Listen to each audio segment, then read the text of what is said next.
Hello, everyone. Sorry about that. The settings were a little bit off on the YouTube back office, so I switched over to this stream right here. So we're going to be using this one for our live stream.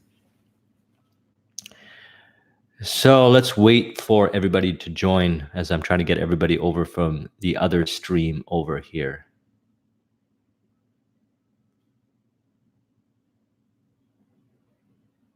Oh, Chris, nice to meet you. Tell me if you can hear me well. Alon, nice to meet you. Maximilian, Soleil, Shelia, great to see you. Can everybody hear me? Video and audio is good. All right. So apologies. There was some settings change. The last time I did a live stream, a while back, I did these live webinars for some trainings that I released. And what ended up happening was some of the settings got changed. So on the next one, we won't have these technical difficulties. I was able to figure it all out and get it all working nicely. So welcome to this first ever membership live stream Q&A. Now, I have a few questions that were submitted over to me, but feel free to type in the chat. This is actually my place here in downtown Toronto. This is where I do all my recording. And this is my workstation / some of you who are my coaching clients know I do my coaching calls from here. So feel free to ask me whatever you'd like. First of all, thank you very much for becoming a member of the new membership section that I've created. I hope you're enjoying all the recent content that I have been making. The latest video that I'm probably going to release, because a lot of times I have ideas and then I dynamically flow with it to figure out what I want to release. And the content that I want to release today is about the definite chief aim, Napoleon Hill's definite chief aim. So I figured out a lot of things over the years about optimizing your definite chief aim and then being able to materialize your vision based on your definite chief aim and everything that kind of goes into it to a certain degree. And so I want to include a lot of that in everything as much as I can, because I just make the videos, I start talking and I express myself subconsciously in that video. So I believe it'll be really powerful, because what I have found is that you can link every area of your life, every area of life that's important to you, to your definite chief aim.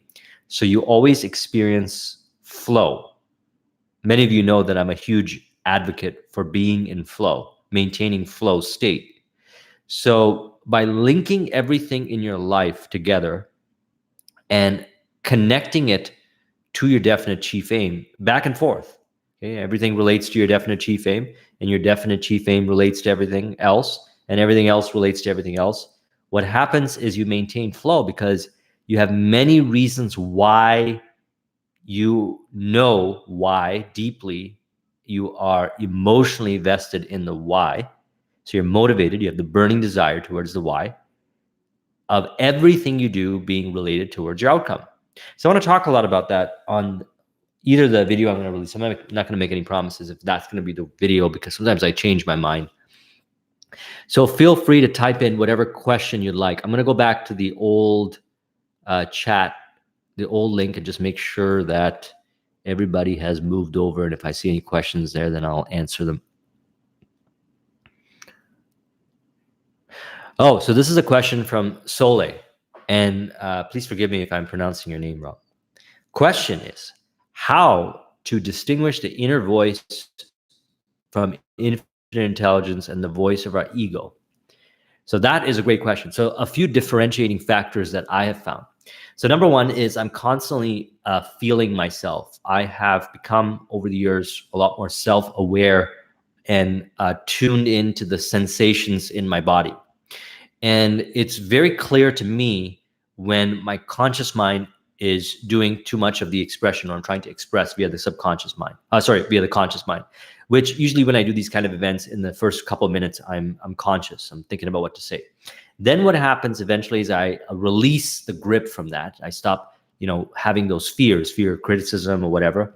And then what happens is I release over to the subconscious, and I find myself expressing more from a flow-based energy. I'm not thinking about what to say, and the words just flow out of me. And it is in that point where I have become subconscious in my expression. And this is what creates the success in my YouTube videos is I have the key points that I talk about and I just allow myself to express. And then it's through my expression, as I start to get more energized and more passionate about it, that I find myself connecting the dots at a higher level in ways that I've never articulated before. So that's where I believe I'm connected to the superconscious or infinite intelligence. Now, this is me doing this as I'm expressing in content and coaching and consulting and whatever, or leadership.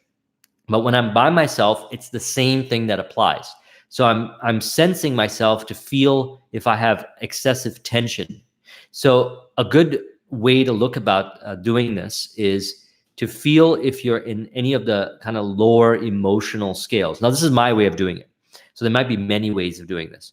So I posted that video on the emotional scale, which I had learned from Esther and Jerry Hicks, which I find to be really useful. So any of those lower level emotional scales, if I'm feeling that, then I'm not allowing infinite intelligence to express through me. So the way I look at it is by experiencing those, by identifying, let's say, with those emotions of the lower levels, and let's pull them up here. By identifying with those emotions of the lower level, identifying doesn't mean you can't feel them and you're wrong for feeling them. I'm talking about identifying with those, which means essentially holding on to them. Emotional guidance scale, which is things like pessimism, worry, blame, discouragement, anger, any of those lower ones, then I'm not going to feel that deep of a connection to my inner voice or infinite intelligence. So thus, I'm going to do things to release it. So maybe it's subconscious mind audios, maybe I'll read some affirmations, or my favorite, look at my definite chief aim. And then I find myself feeling more optimism, and then I start riding up this emotional scale. It is when I get to a place of feeling passion, joy, excitement, empowerment, that's how I know I'm tapping into infinite intelligence. So I hope that answered your question, and feel free to further ask more sub questions, because I thought that was a great question. I'll also go on to your next question. I started journaling and it sounds like a very good habit. However, should I write negative thoughts and events from the past? So this is my thing that I do, is I have become very adamant about realizing, and it is because I know it as absolute faith and conviction, that once I set a definite chief aim, which is on here specific, that everything in my reality is moving me towards my definite chief aim. And everything in my reality is contributing, so everything is revealing to me about myself. So right now I'm experiencing a lot of amazing, positive, fun emotions as I'm doing this. And I'm also very excited about it. I'm not feeling any negative emotions. There might be a little tiny bit of this is new, I've never done this before, and how is this going to turn out? But it's enough that, it's not enough that it's going to change my vibe and drop. What you're going to notice is my vibe will keep increasing. I'm going to become more expressive, and away I go. Now, if something comes up as I go about doing anything I do every day, that is anything that is based on those lower levels of the emotional scales or lower consciousness stuff, based on David Hawkins' work, or anything that is simply put disempowering to myself or others, in other words, not in the spirit of harmony, which is win for me, win for others, negative thinking, criticism, any kind of things like that, I'm going to note it down, because I realize that that is not my true identity. I believe our true identity is that of abundance and well-being, and our true identity is our vision. So the highest vision of what you have for yourself, that's your identity, your real identity. The identity that we have formed, which we refer to in the Robert Dilts model, most of the time is based on conditioning and past experiences that we've had from people, environment, and circumstance. And that goes into our subconscious mind and recreates, projects outwards, and materializes into form, and it's created over and over again. So I'm going to note those disempowering things that come up, and I'm going to figure out how, where in the Robert Dilts model I can work on those areas. It could be at an identity level thing. It could be at a certain behavioral thing. It could be a capability thing. What I'm finding nowadays is that most of it has to do in the top 2 levels. Well, the top 3 levels. The vision is, I know what my vision is. The levels below that, which is identity, which is your self-image. And by the way, as mentioned, it's not necessarily in harmony, or right now at the current state, it might not be one in alignment with the vision, but you're getting it there, right? And the values and beliefs. So those 2 areas are, if they are worked on, then what happens is you'll notice that your capability, choices, your behaviors, and how you kind of just navigate reality in the environment will be natural and harmonious. So you don't have to really think about tactics of how to sound nice and how to do certain things. You'll notice that your natural expression will be that which is in alignment with the best practices. For example, in business, I always say consultative selling, direct response marketing, and copywriting are very important skills. Well, if you work on your identity, what I find is that you'll be naturally good at expressing those skills. A lot of the stuff from the best practices surrounding that stuff comes from modeling those that are already successful at doing it. And those that are already successful at doing that have been doing it and evolved their identity to be aligned with that vision of a successful person that can create that. And they naturally express themselves in a certain way and do certain things. And we take that and we turn it into a model and say, if you do these things, you will get success. And that is true. You will, if you follow it, you will get success to a certain degree, because there's a lot of nuance points. But what I find, it's better working on your identity. So that stated, a lot of negative stuff that comes up for you is great stuff. It is there to help you, reveal to you about yourself, to optimize within and move you forward towards your vision. Okay, so let's look at the chat here.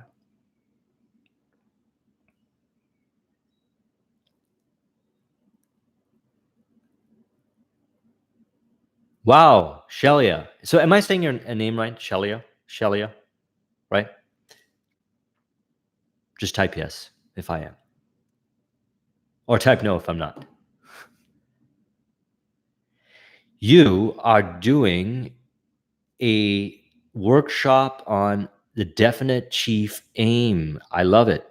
I love it. A lot of people are talking about the definite chief aim. In my coaching calls lately, I'm getting a lot of questions regarding the definite chief aim, and for a very important reason, because we become what we think about. I have become 100% convinced that we become what we think about. Now, here's the thing. I don't impose my ways or believe that my way is the best way. It is a way, and it works. My KPIs, my key performance indicators that move me forward towards my definite chief aim, always move. They have always moved by assuming 100% responsibility that I create my own reality.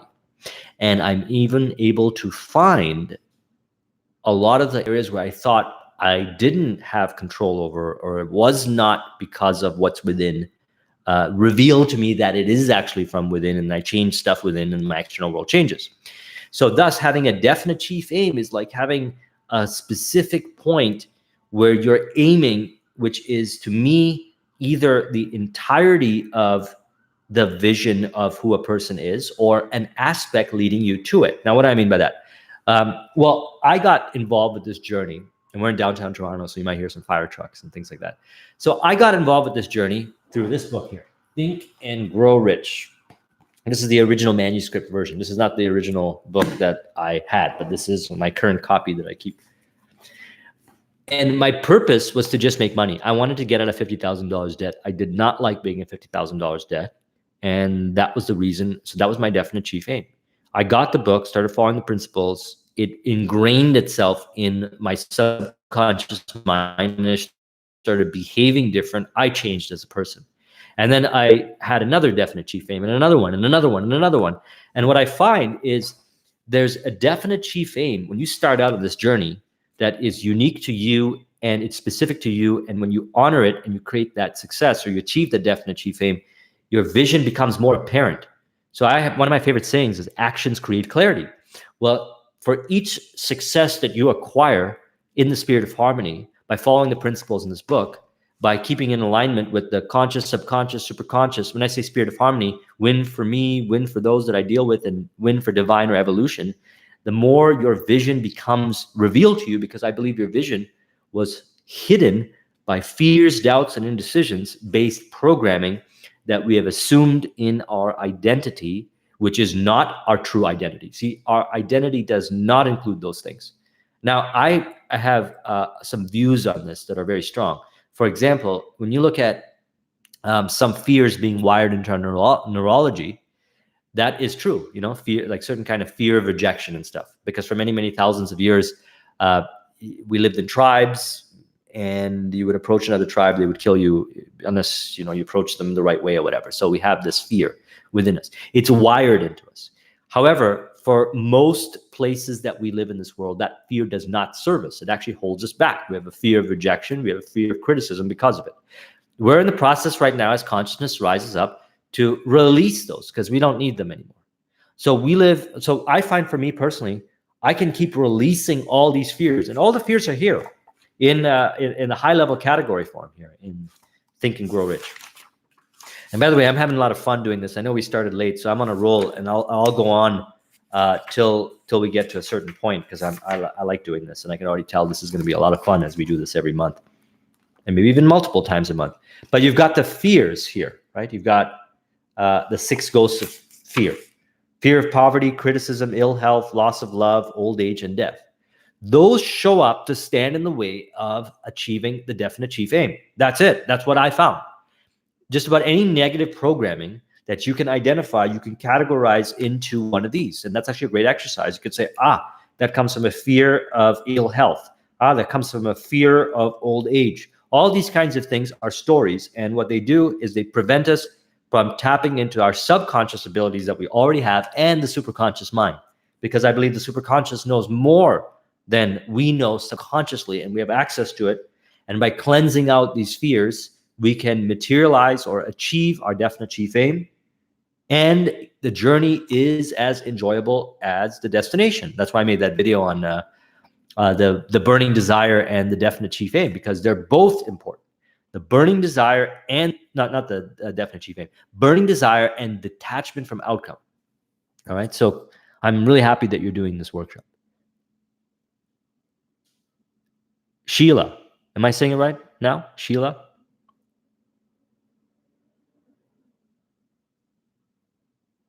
Why did you, okay. So it's spelled that way, but it's pronounced that way. Okay, that's good. I like it. It causes me to shift my perspective twice. I like it. Sole, your mom misspelled it, or did she spell it correctly so we can always remember that how we might be looking at things is not necessarily the same way the other person receives it, and we always got to see it through other person's perspective? She might have made that contribution, because I believe that you're very good. I watch your videos. You're very good at helping people see perspectives that they are not seeing, but yet they're looking at the same thing.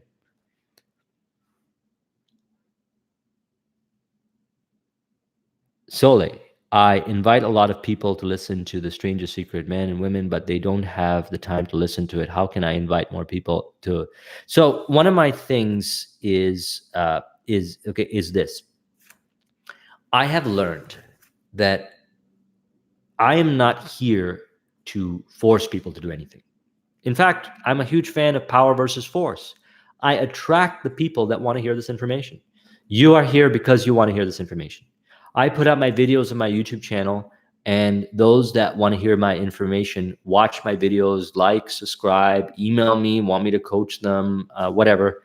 And it is such a harmonious relationship, spirit of harmony. I love talking about this and sharing my experiences. They love receiving it and also dimensionalizing it by adding their contributions and helping me realize things a lot deeper. And it's done in this harmonious way. When I was growing up, and prior to me creating entrepreneurial success, I would go around talking about things to people and friends, and I would want them to listen to what I have to say. Listen to The Strangest Secret, read Think and Grow Rich, and all the kinds of, and they would get irritated. And then I said to myself, I'm like, wow, if they can only just grasp the stuff, how their life would change. And of course, their life will change. And my life changed as a result of it. And then at later stages, I realized that everybody's in different levels of the consciousness and understanding, and they're going to embrace abundance consciousness at some point, maybe not in this lifetime, but they will. And I am actively looking. I'm not actively looking, but I'm attracting those that want to hear this, and those that don't want to hear it. I don't want to try to convince them or persuade them, because if I am trying, then I have to ask myself, why am I trying? Do I need their approval and validation? There are countless people that want to hear this stuff and are ready to listen to you, what you have to say. Why do I have to do it? Now, it could be because they're friends and family, but I've also found through this journey that uh, I I have new friends and those that I hang out with over the years, and they're so embracing of this information. And every now and then, some family members who, in the beginning, they didn't really embrace this, whatever. Once in a while, they'll watch my videos, but my videos are there, and I just accepted that everybody's on different stages in the journey, and I'm not here to force or push someone to learning this stuff. It makes my life a lot easier. It also actually, as paradoxically or counterintuitively as it may seem, it actually causes me to spread this information even more, because look, by not focusing and draining my energy on those that don't want to hear it, which is okay. Well, they don't have a problem. It's totally fine with me. I can express over here. I can express with my clients. I could express with those that I lead, and they embrace and they openly receive it. So I never really think anymore. I don't anymore think of how I can get somebody who is not interested to be interested. I don't see reality like that anymore. I used to see it, and maybe sometimes I used to kind of persuade people to do it. But now I see reality is that everybody who is looking to receive, and you can just have a subconscious mind affirmation like this to prove it to yourself, to instill it in yourself and prove it to yourself, that there are more people that want to hear what you have to say. And this universe is vast, and we are all one. So it doesn't have to be this person or that person. It can be any person. And there are more people out there that are ready to mastermind and receive what you have to say. And they are abundantly showing up each and every day. I mean, this is what I do. And this is why my channel is almost at 100,000 subscribers. So probably I'll hit 100,000 subscribers, because I release the need for putting my attention into areas where I'm trying to like force it. And I just keep my mind on my vision, my definite chief aim, and everything materializes in a harmonious way, because I say it in here that having fun, doing what I love, what the world needs, with joy, bliss, and ease, and all things, thoughts, feed, and feelings serve my vision.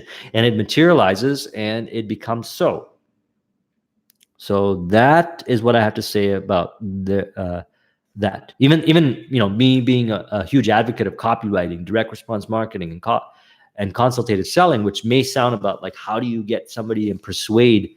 What I find is I've evolved those concepts to rather just me putting myself out there and expressing on different platforms where people exist that they want to hear this kind of stuff in a way where I add to the conversation, and all that stuff ends up being a natural expression of that. So I'm no longer having a trying energy. And one of the reasons why I like not having a trying energy is because I really want to test the abundance consciousness, right? You see, after a certain point, you know with absolute faith that this stuff works. You know that the superconscious exists. And even if most people don't believe it or whatever, it doesn't matter, because you know it exists. And you test the abundance consciousness by living in faith, and you see the results. And then you start to say, oh, okay, now I don't need to try as hard or force or do any of the lower levels of consciousness stuff that David Hawkins talked about to try to whatever outcome, but you do it really from an unconditional love type of thing. So my view is I accept everybody for who they are. It doesn't necessarily mean I agree with them. I always choose love over hate, and I will always choose abundance over scarcity. And if I feel like expressing, I'll express. If it's not being received, then that's okay. I will express and people will receive, and whoever shows up is usually receiving, is actually always receiving.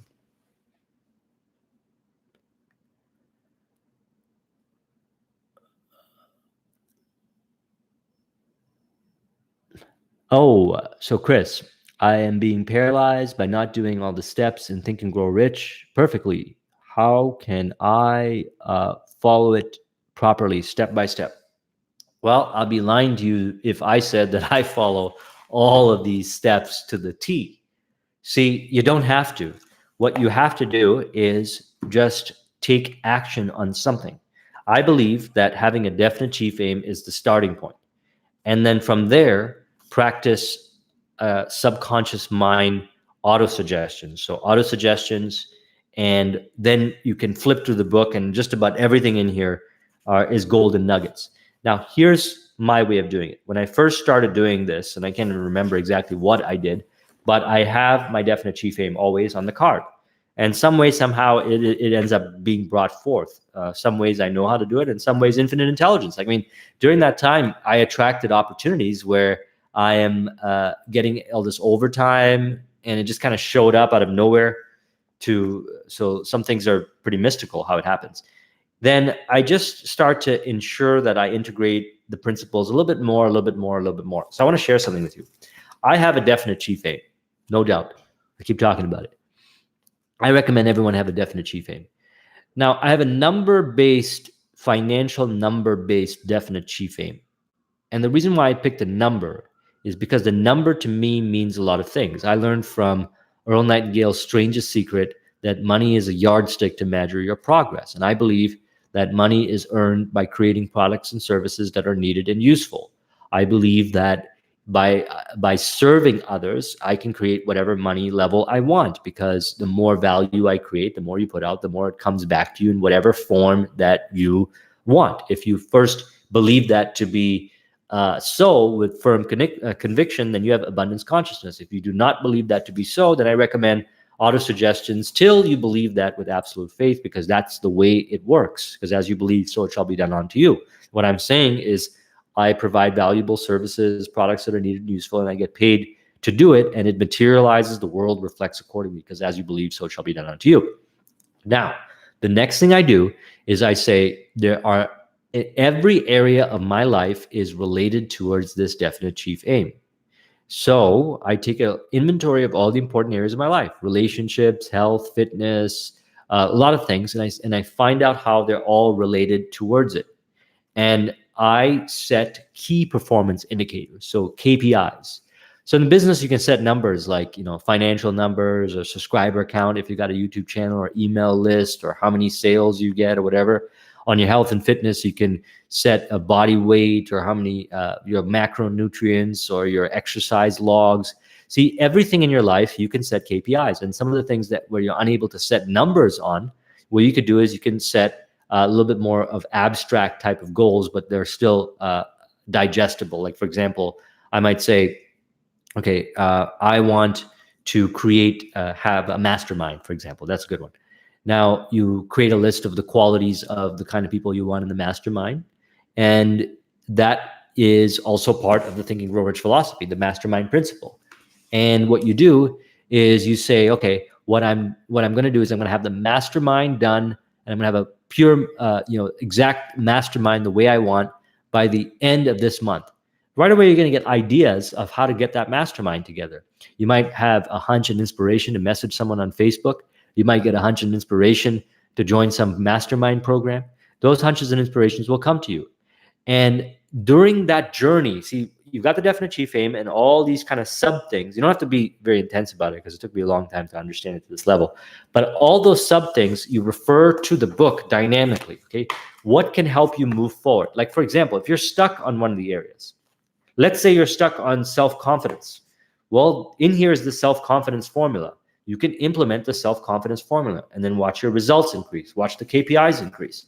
Then you can go back to the book and you can say, well, now that my self-confidence is good, I still find myself not being organized. Is there anything about improving your organizing skills that is in Think and Grow Rich? Well, there's the organized planning and persistence and decision. There's all these like little nuggets that are all over the place, that when you can stimulate in your mind what you want to get out of the book and open up the book, you will find it in the book. So that's the way I work with Think and Grow Rich. Right now, and you'll see it very apparent on my channel, my latest buzz is the fears chapter. So I keep talking about fears, doubts, indecision, fears, doubts, indecision, removing fears, doubts, and indecision. Whereas maybe back in the days, I would talk about burning desire, burning desire. So the book is a lifelong reference manual. That's what I'm getting at. And I have not met anyone that has implemented this book to the T 100%.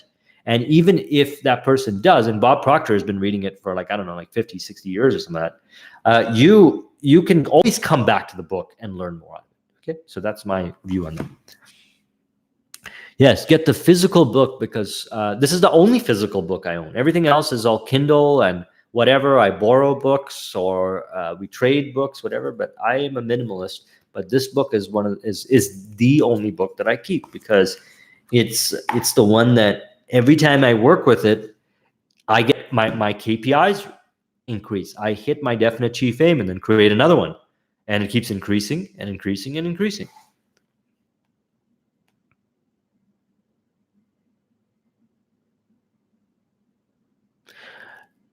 Sheila, my question is business stuff. Besides social media, what would you recommend I do to promote my YouTube channel? Well, I recommend looking and seeing what kind of compelling videos others in your space are creating. I'm going to pull up my Social Blade. If you don't use Social Blade, just go on Social Blade and plug in your channel there, and you can get a good overview of the stats. KPIs. I'm a huge fan of KPIs. If you're a student of my productivity training, I go into extensive detail about it. And you know, this Social Blade website allows you to track and see your progress and so forth. Now, I am curious of who is in your space. Like I know your space, so there might be a lot of other YouTubers out who have the success that you want to acquire in the YouTube space on YouTube. And by the way, there's plenty of room for success in this space that we're talking about here because it's just such a popular space. Like my friend Joseph Ally, I did an interview with him. He literally grew his channel in less than a year to 30,000 subscribers. I mean, he uses manifestation and all that kind of stuff. But the pragmatic details and stuff is that he's got a very, very compelling niche. So what is he doing and what, I'm going to my Social Blade here. Over the last 5 to 10 days, I've been averaging like 600 new subscribers a day, which was like a few months ago, I was averaging 100. I did some key things to turn the dynamic around because I wanted to put more emphasis on it. I looked at what the popular topics are in my space that people are viewing on YouTube, and I made videos on it. So what were my recent videos? Vibration, The Secret Chapter, Neville Goddard, affirmations. And another thing I did is I made my thumbnails more compelling. You'll see my thumbnails, they look different. And I did 2 videos a week versus 1 video. And the frequency of what you post your videos also helps bump up your ranks in the Google algorithm. But the real focus is on a concept that I learned from marketing, which is AIDA, attention, interest, desire, action. You want to capture the attention of the people that are on YouTube that are searching for related information to your niche. And there's a lot of them in the law of attraction and this kind of stuff niche. And you want to see what kind of hot topics are and stuff like that. And you want to make videos because that's going to likely get more views, number 1. Number 2, you want to make sure your thumbnails are nice and compelling. They don't have to be too clickbait-like. Mine aren't too clickbait, but they're a little bit more, popular looking or compelling looking. Capture the attention, build the interest, and evoke the desire for them to take the action to subscribe or join your mailing list or email. So a lot of it has to do with the content, but you also have to stimulate the viewership. So headlines and the thumbnails are very important because they're just kind of browsing and they come across your stuff. They're like, oh, this is an interesting video. They'll click on it. So those are some suggestions. And this is good because I know you're going to be a member for a long time. So you can try that out and report back and let's see how it goes.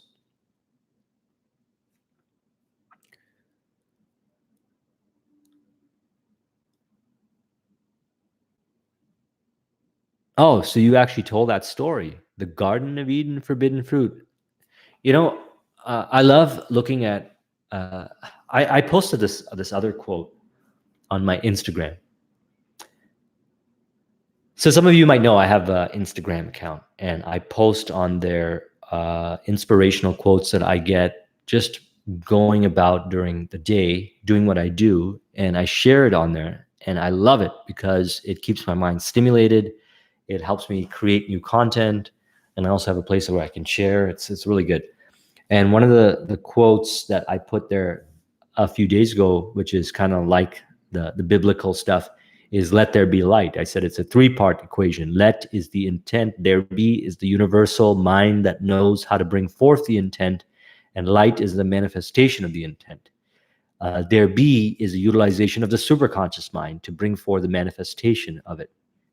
And I can't remember exactly what I said about the Garden of Eden and the fruit. Oh yeah, forbidden fruit being fear, doubt, and indecision. Yes, I remember that. Okay, very interesting. Yes, so I love reframing and reflecting, but I don't believe it's a reframe because I have conversations with infinite intelligence. I mentioned this many times, and the conversations that I have with infinite intelligence reveal to me tons of information of how reality works, and in a way where I feel empowered, uplifted, and I'm able to bring forth my vision, which is in the spirit of harmony.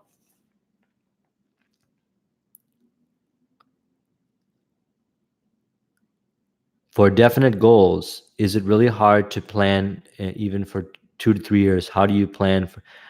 Well, I don't. Okay, so I actually do. I have a in my entrepreneurship training program. I've got this whole like spreadsheet thing that I do that I track everything, and that was one of the things that I did to get out of $50,000 debt was track where everything goes. And I don't like I'm very flow based now because I'm in this creative space. So I got to maintain a certain flow. I mean, I love maintaining flow. I don't got to maintain flow. I love maintaining flow. And so I don't have numbers that stifle me too much. And I don't overthink things, but I do have this view of kind of planning all the way till the end. Like, what am I going to be doing when I'm like 65, 75, 85, 55, whatever, and what kind of income and whatever. And the thing about what I like to do is I set a yearly number goal, and I've always been a yearly number goal person. I personally have not done 5 years or 10 years, whatever, but I do track through my spreadsheets the increase in numbers and net worth and whatever to make sure that I am going to get to this end destination. So that's the way I do it. But I personally don't do it. I don't set like specific in 5 years I'm going to be worth this much, or I'm going to be earning this much. It's not really my way of doing things. My way of doing things is one definite chief aim, achieve it, and then the next door opens up. And for me, it's yearly.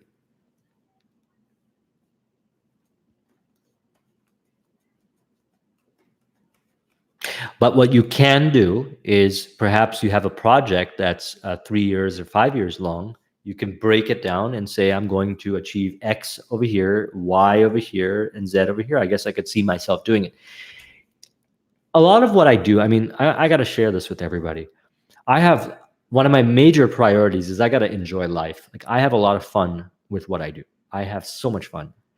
And I used to be more serious back in the days, and now I have way more fun. And I also, as a result of having way more fun, come up with better creative ideas and ways of solving problems. And I'm more subconscious and super conscious. And I'm allowing myself to express really well where I don't feel stifled or stuck in my head. And I believe a large percentage of that has to do with letting go of fears, doubts, and indecisions, and all the fear-based stuff. And I continuously let go of that. So as a result of that, I always hit my goals, and I set things up in a way where if I chose to, let's say, 5 years from now, like right now I'm doing coaching, consulting, this YouTube channel, which is turned into a business. I have a lot of fun doing it. But, I had an IT business before. So maybe in 4 or 5 years from now, I'm going to say, well, this is a lot of fun. I want to continue doing this, but I want to open up, I don't know, a cafe or something like that. I'm known to be like that. I have these impulsive ideas for entrepreneurship that I get really passionate about, and then I just do it. And during that time, I might say, okay, well, this is the vision for this cafe. This year, we're going to get it into break even of this capital invested in it. In the next 5 years, I'm going to grow it to this, and then I'm going to, in 10 years, sell it or I'm going to own the real estate, and I might come up with like plans like that, which I think is totally fine. Right now, I just don't do it because I don't feel like it's needed.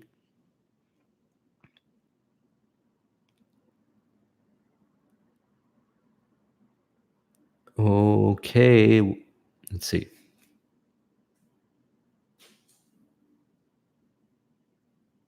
And please, because I see a lot of chat things here as well as the in the other sections. If I haven't answered a question, please echo it again so I don't miss it.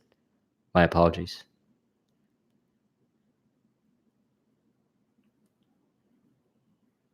And by the way, Chris, following instructions to the T, another thing I'll add to it is, and I might have mentioned this, but I'll mention it again, is my favorite saying. You always get better at with practice. You do something, you create a result, you go back to the book, and then you get more refined. If I was to start a business from scratch right now, again, it would be done in a way more refined way, because I have gone and done it so many times, and you learn how to get better at doing it. And after a while, you develop principles. One of my favorite books is Principles by Ray Dalio. You develop principles on how you go about doing things that work well for you. And what happens is, with practice and repetition, you get better and better and better. So this is my detachment from outcome energy coming out here, where I say I don't aim for perfection. I aim, in this case, and a lot of what I do now, to be subconscious or superconscious. If I start to overthink things, or if I put too many force-based stuff, like I want to make the burning desire priority, I'm no longer embracing both detachment from outcome and the burning desire at the same time. I'm becoming too polarized in the burning desire, which is going to probably end up putting me in my head and making me too conscious. We want to feel our energy and want to be subconscious, because most of the information of how to bring forth your vision is in your subconscious, including your connection to the superconscious mind.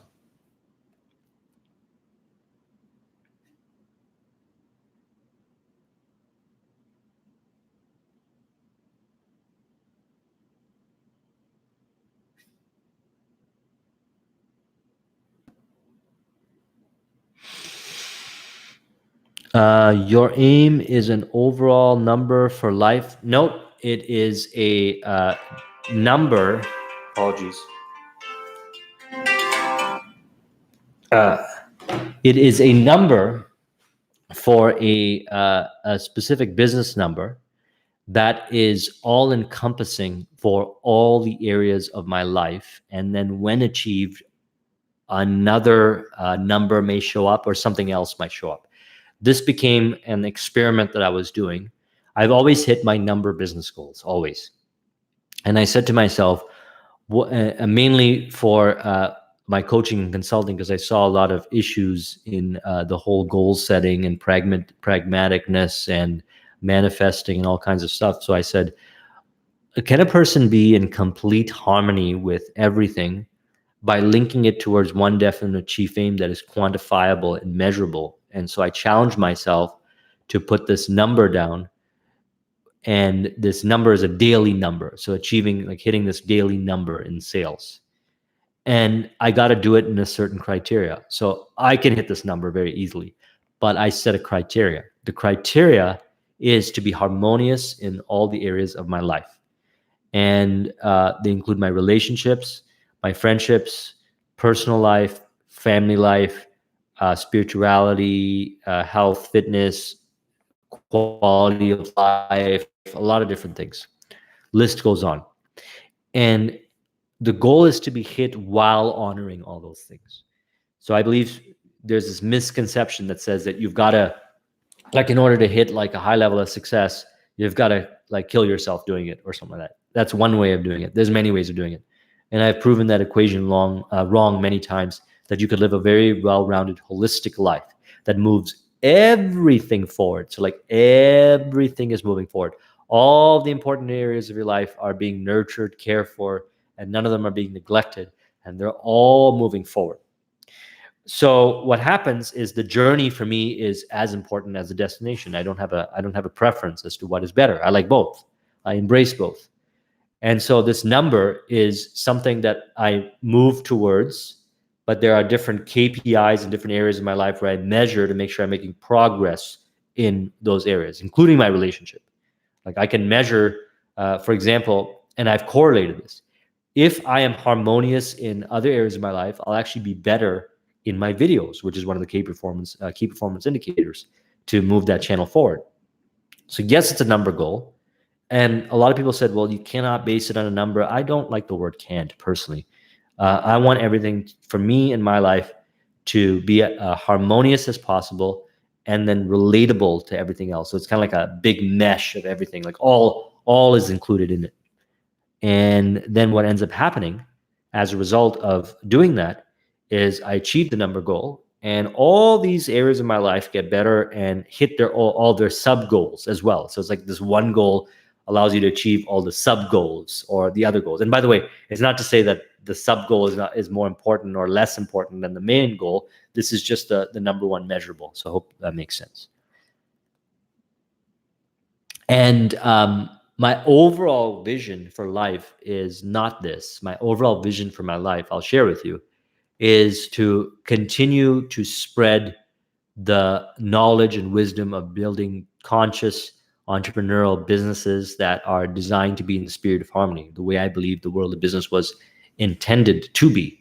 And so that's why I cover all these broad spectrum of topics, because I like to integrate everything together to bring everyone on the same page and working together and resolve any issues that we have within our subconscious mind around fear, scarcity surrounding creating abundance, which in my opinion is available for everybody. We can have abundance by creating abundance for others.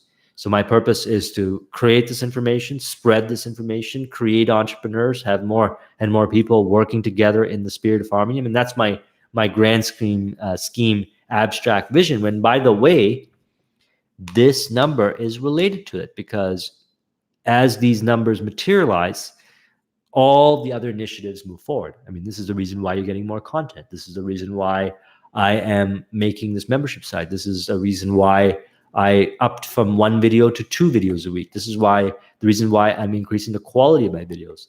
And that's just based on what I'm doing that you're exposed to. This is the reason why my relationship is the most harmonious relationship I've ever been in. This is the reason why my cardiovascular health is the best it's ever been. And because my favorite saying, how you do one thing is how you do everything. I don't, there is no specific video about the Garden of Eden forbidden fruit, but there might be an Instagram post about it. If you go on my Instagram, and that was probably made a few months ago.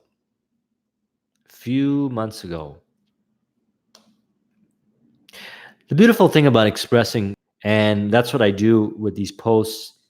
And so I just, it's good that I post them so they're all somewhere. But yeah, I don't remember specifically where I said that.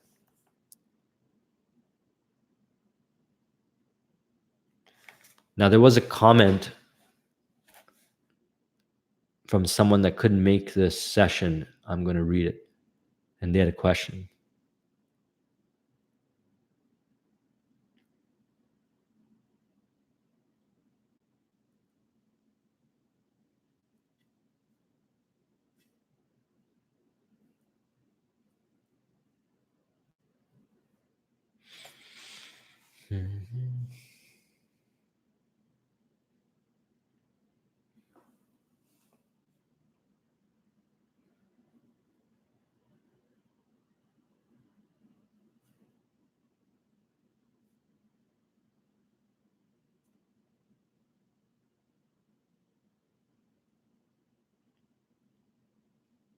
What we're looking at here is a mind map of the new.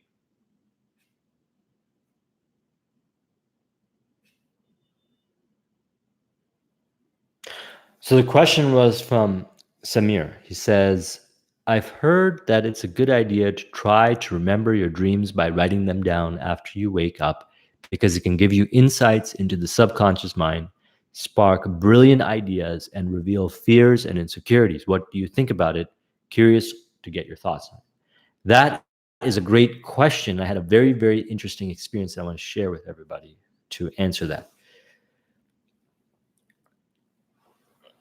So currently, I'm in the best relationship of my life. It is the most harmonious. I created it. I manifested. I use my subconscious mind, audio. I've cultivated myself to be able to embrace it, enjoy it, and we are very harmoniously in our relationship. My last relationship was a very revealing one to me because I had prioritized, and this is why I'm all about being in the spirit of harmony now and making everything about your definite chief aim related and harmonious. I prioritize business and certain things over the relationship. And after the relationship ended, I went through some hard periods where I was cleansing within myself certain kinds of patterns that I would keep repeating in relationships.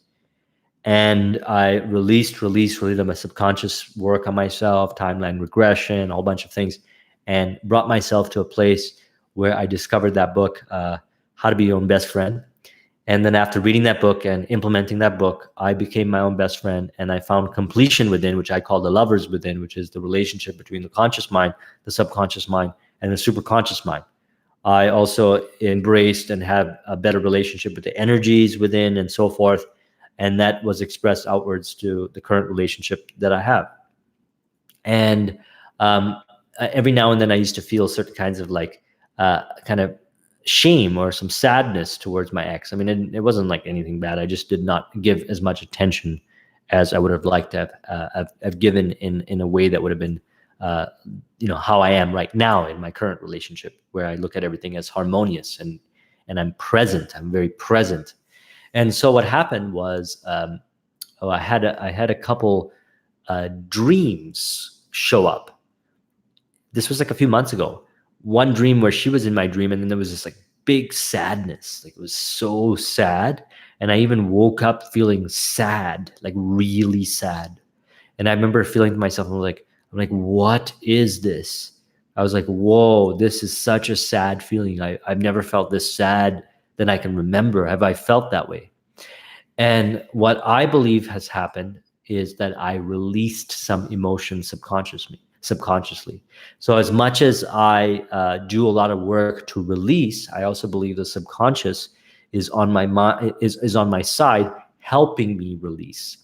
Because when I realized, 5 minutes after I was able to like let go, like release naturally that sadness, I ended up feeling really good and empowered, knowing that, oh, it's a part of me that was still within me that is being expressed outwards through the subconscious. It's being released. And then I started to feel really good. And then I started to really reflect upon that. I'm like, I wonder if dreams help with the process of reconditioning your subconscious mind. Because I invest a lot of time in reconditioning my subconscious mind. Because I realized, I was talking about this earlier, that your identity and your values and beliefs pretty much create your reality. I mean, they do. How you think is going to create your reality. That's my belief. And I can force myself to think a certain way, or I can naturally have myself to think a certain way. And I choose to naturally think in a certain way. I don't want to force a thought. I want the thought, which is the abundant thought, to be a natural expression of my being. So I'm not pretending. That's why I have on my Facebook page there, Reel It to Make It. And I'm an advocate of that. So as I do the subconscious work of myself, I also built a relationship with my subconscious mind. So the relationship that I built was through an affirmation that I said that essentially the subconscious mind is on my side. I said, I'm so happy and grateful that I every day have a deeper connection to my subconscious mind. My subconscious mind reveals to me insights, perspectives, and optimizations in the most apparent way, or the easiest way, or the fastest way to help me realize what I have been creating in my reality. My subconscious mind is on my side and releases that what does not serve me. And as a result of creating that affirmation, I had that dream. Now, that wasn't the only thing as a result, but there was many things. But I believed that that's what it was. And then after maybe about 20 minutes of that dream, I noticed that I was even more in an abundance energy, even more at a level of peace energy, and even more grateful that I had that relationship to teach me about myself. And by the way, I made peace with my past, and everything is good as far as leaving that connection off with my ex. Really nice. So that being said, I really do believe that the dreams can teach you what's going on within your subconscious mind.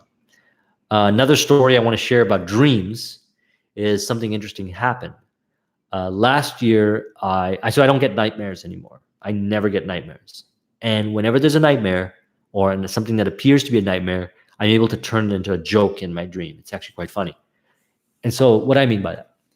So it was last year. I had this dream, and it was going to turn into a nightmare because you can kind of get this eerie feeling that it's going to turn into a nightmare. And that movie, The Grudge, with the girl with the hair and the big eyes, whatever, she was in my dream, and she was like right by my head like this, and she was looking, and I could feel something on my neck, and then I look over, then I see her face, and it's like the Grudge face, and I remember just laughing at her face. I just was like, started laughing, and she just kind of disappeared. Now, I realized that that's because I've released so much fears that literally nightmares, I transmute them into these funny dreams. So that was very interesting.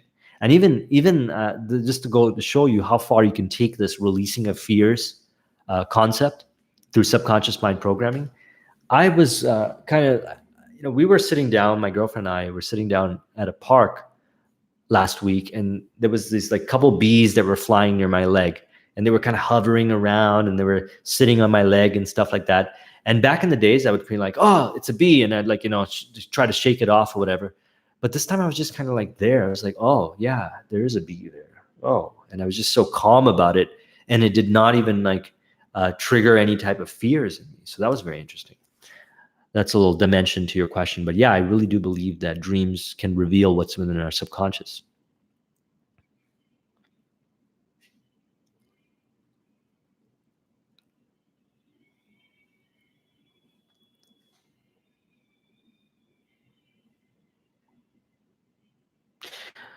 I would like to know, how do you manage to create all those study note videos? Well, I am a huge fan of learning, number one. So I love what I do. Ikigai, do what you love to do, what the world needs, what you're good at, and what you can get paid for. I love to learn, and I love to teach. And I might even have more of a bias towards teaching and also cultivating that teaching side of me. And what I find is that the best way to share information, especially in a platform like YouTube, is to connect to a conversation that others are already having about a popular topic. So what I do is I don't necessarily always read a book cover to cover, but what I do is I skim through the book and I pull out key points and key important areas that I believe are really valuable and interesting for me, and also interesting for the audience. And I create mind maps on that. So I actually invest a lot less time than people think when it comes to making the videos. And then I'm just really good at just getting on a audio and talking.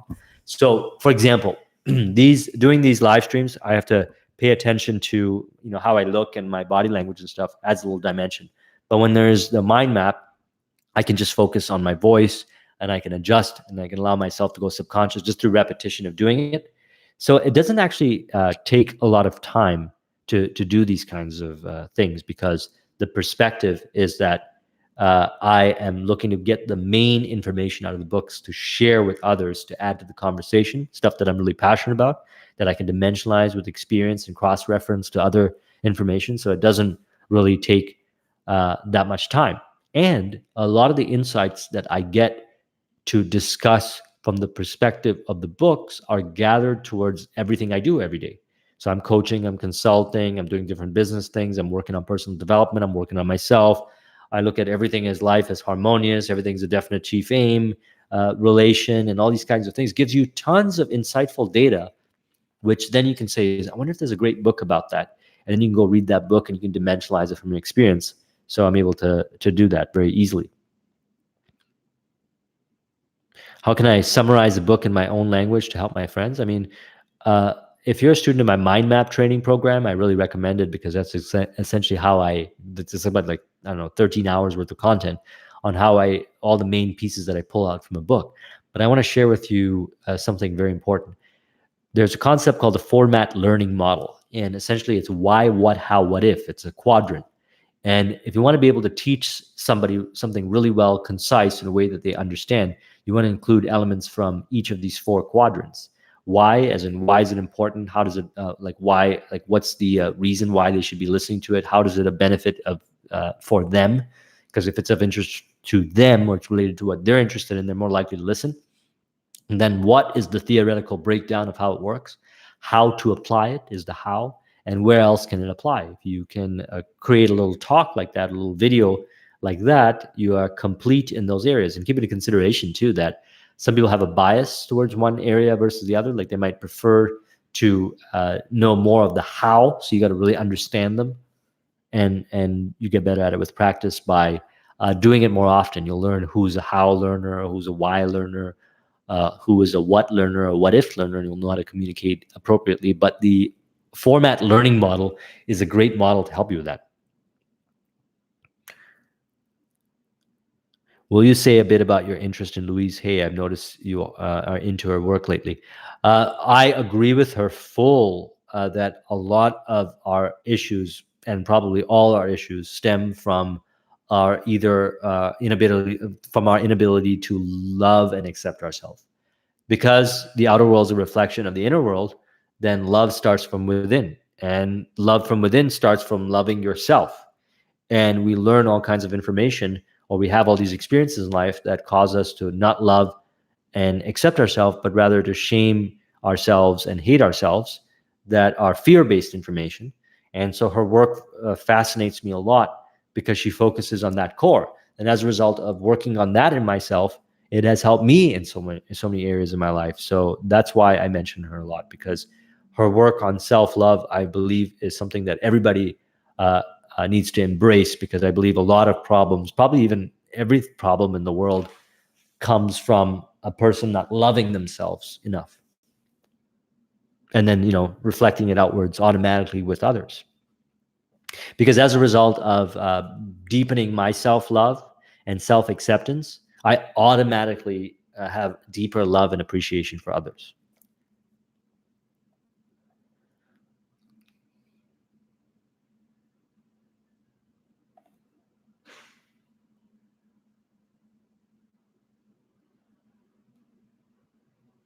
Yeah, as you mentioned, your wife having a baby, Chris, I see it all as one. I never put my girlfriend below then or above then my definite chief aim. It's all one. This number is a concrete representation.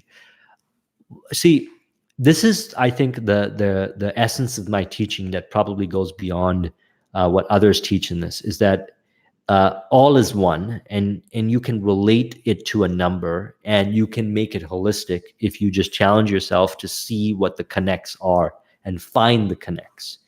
So, for example, it's that there's a saying, it's not necessarily the outcome or the end result, but who you become on the journey. Well, I believe in both. I believe in who you become in the journey and the outcome. If it wasn't for me going out to create business success, I wouldn't be this kind of person that I am today. I would not be this self-loving. I would not be this kind. I would not be a lot of who I am that was cultivated in the journey, which helps the relationship. And by saying all is in harmony and all is related, what ends up happening is I value each moment as a contribution to everything. Okay, so even going to the gym improves my relationship with my girlfriend. How so? Because by going to gym and being consistent, that's one of the things that she admires about me. She likes that I'm very consistent on things, and I'm being that in the relationship, and that brings us a lot of joy. Oh, here's another one. By having these sessions, these conversations, this also improves my relationship. Even though I'm talking about this kind of stuff, guess what my girlfriend and I talk about? We talk about the spiritual stuff, the subconscious mind, the superconscious mind. So I'm getting all kinds of stuff that when she comes home later, we're going to have a lot of fun talking about it. And then even stuff that I experience in our relationship, I infuse in the content. So for example, I had a client talk about some conflict that he was having with his wife. And then I remember going through a process that my girlfriend and I created for a little conflict that comes up. So any kind of conflict that is related to that comes up, we've got a way that's harmonious, that that nourishes and what's the word I'm looking for? It keeps into consideration physical, mental, emotional elements, spiritual elements, and so it's harmonious. It's thinking and feeling. It's all integrated, so that we both feel good after that and see it as an opportunity, and we grow from it, and we figured it out together as a team. We are a team. So I was able to teach that to my client, and he is applying that to his relationship. So that's why all is one. Definite chief aim, everything is related to definite chief aim. Everything. So your wife doesn't like speaking about spiritual stuff. So here's the interesting thing. I believe that what we all want in the soul is to recognize our unity with each other and the oneness with each other and our individuality. Both. We're individuals and we are one. And we all are going to the same destination. It's fear-based or scarcity-based thinking that makes us think that we're going somewhere else and some other kind of reality or whatever. When we start to realize that we're all on the same team, we'll start to figure out ways of how to use terminology and everything that connects to another person. And they even start to open up towards the conversations. For example, my girlfriend was not super embracing of the entrepreneurial pathway in life. And now she's very embracing of it. It's not because I convinced her. It's not because I persuaded her, but because we mapped out, we have a vision board. And I go by my vision board, and we created our dream, and then we talk about how the ways that our dreams together are going to be true. And as a result, we start to embrace she embraces some of my ideas, I embrace some of her ideas, and we realize this very important thing, that the person about you is teaching you. When you have found your vision, the person about you is teaching you how to materialize your vision, and you're teaching them how to materialize their vision. And it's in perfect sync and perfect harmony. And if we don't see it, then we're in the journey of learning how to see it. I also believe that what happens is a person grows into these deeper understanding to embrace concepts like spirituality through a journey. So perhaps there's a certain journey element that happens, but we always have to believe, if we hold in our mind, that there will always be a spirit of harmony, some way, somehow, whether the words we use or the labels we put on things, it won't really matter. It matters and it doesn't matter. But the bottom line is it'll end up being harmonious like that. How do we determine our current subconscious identity so we can track the deviation from our desired identity? Well, scarcity-based thinking, fear-based thinking, disempowering-based thinking is a great place to start. You think about your ideal vision, who you are, who you really are, or as you're getting clearer for that vision, towards that vision, and you ask yourself, how do I feel about that? And then as you go about doing different things every day, you ask yourself, am I in alignment with that vision? Am I living that vision? Am I realizing that vision? Or is there some kind of resistance going on within me? And then you write down, you say, wait a second, I am going to identify where this comes from. Does it come from my past? Does it come from some story somebody told me that's their way of looking at reality? And we all have choices on what we want to believe, and may be true for them, but it might not be true for me. And then from there, you take that information, you create subconscious mind audios, or use the Neville Goddard process of assuming the feeling of the wish fulfilled, imagination. There's many different elements, or you might do some timeline regression. Is there a specific diet, food to help achieve more knowledge and wisdom? Not specifically being a vegetarian, though. Well, there's a Blendtec smoothie maker right there, blender, and I actually have to get off in about 5 minutes, so we'll make this the last question. But I'm having so much fun that I'm excited for the next session that we're going to do, and I promise that we're not going to have technical issues now that I figured out how this works. Let's answer that question. We have smoothies every single day, and I pack a ton of stuff in there, like vegetarian stuff, I guess. You put like spinach and whatever. And I do notice that I feel a lot more elevated when I eat a certain way. So there's things that I've stopped eating, and there's things that I eat more of. And specifically, one second, I like a supplement called L-tyrosine, which is a supplement that I use once in a while. And what it does is it helps release certain kinds of neurotransmitters. It's an amino acid. There are certain kinds of foods and so forth that are precursors that help release that kind of stuff. But the bottom line is this. I have become more present and aware to honor what makes me stay in flow. So flow is where you feel good, you have fun. Like I'm having a lot of fun right now. I'm in flow. I don't feel tense. I'm embracing challenges. I'm rising up with skill. I'm hitting my KPIs. I'm on progress towards my definite chief aim. All these things are happening. I embrace that flow. And then what I notice is when I'm eating something, if something breaks my flow, I'm going to ask myself, what is it that is in there that's causing me to break my flow? And I think it's different for each person. So specifically, I don't have anything, but I do know this, that when I have more smoothies, like with a lot of spinach and kale and stuff like that in there in the evening, I feel really invigorated and enlivened. And so I've embraced having more of those in my diet. Oh, the supplement? Well, actually, let me just grab it.